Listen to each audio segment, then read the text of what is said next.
Bakı şəhər Suraxanı rayonu Əmircan qəsəbəsində marşrut avtobusu ağır qəza törədib. 113 nömrəli müntəzəm marşrut xətti üzrə hərəkət edən Karsan markalı avtobus yoldan çıxaraq ağaca çırpılıb.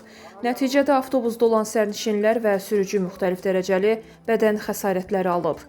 Məsələ ilə bağlı təbibdən bildirilib ki, 1 iyul 2026-cı il tarixində saat 10:30 radələrində 11 nəfər Sabunçu Tibb Mərkəzinin təcili tibbi yardım şöbəsinə hospitalizasiya olunub.